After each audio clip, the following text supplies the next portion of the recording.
الجمبري المقرمش بخلطة جبارة من غير الكفر بتاعه ما يفك. تعالوا نشوف هنعمله ازاي.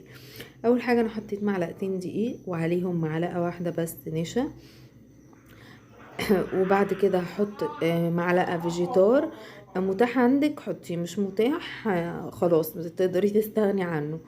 وبعد كده احط حوالي ربع معلقة بيكنج باودر. البيكنج باودر هو اللي هيخلي الجمبري يبقى مقرمش معايا. وبعد كده احط البهارات بتاعتي بقى، الكمون، عندك بهارات سمك حطي، عندك بعد كده الملح، البهارات بتاعتك بقى اللي بتملحي بيها العادي، وسنة شطة بس عشان ايه ياخد معايا لون، لكن ما تخافوش مش هيبقى مشطشط ولا حاجة. وبعد كده هبتدي بقى ان انا اقلب الخليط بتاعي دوت، وهبدأ ان انا ازوده تقريبا ربع كوباية مية لغاية لما الخليط يبقى معايا زي الكيكة كده، يبقى قوامه تقيل.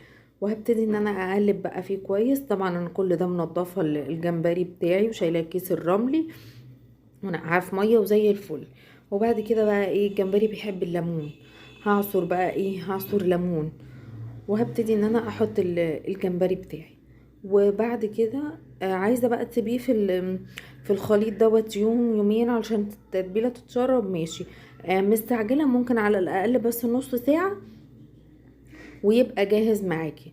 انا سبته يومين بصراحه، حطيته في التلاجة.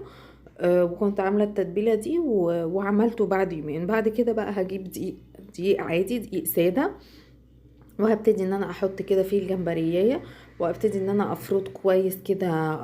يعني اخلي الدقيق ما يبقاش عليه، وابتدي ان انا انفض منه الدقيق كده. دي واحدة تاني عملتها اهو معاكم.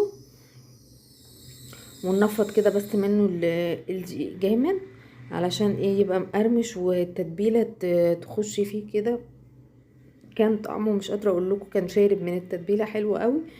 علشان فضل فيها مدة كتيرة. في زيت غزير بقى معايا هبتدي ان انا ايه احطه. الزيت ما يبقاش ولا بارد قوي علشان ما يشربش زيت، ولا حامي قوي علشان الجمبري ما يتحرقش. خلوا بالكم الجمبري ما بياخدش بالظبط غير 4 5 دقايق بالكتير قوي، وبعد كده تشيلوه هيطلع معاكم بقى بالمنظر ده مقرمش وحلو جدا. ما تخافوش الكفر مش هيفك، بس ما تحاولوش تقلبوه غير لما يتحمر.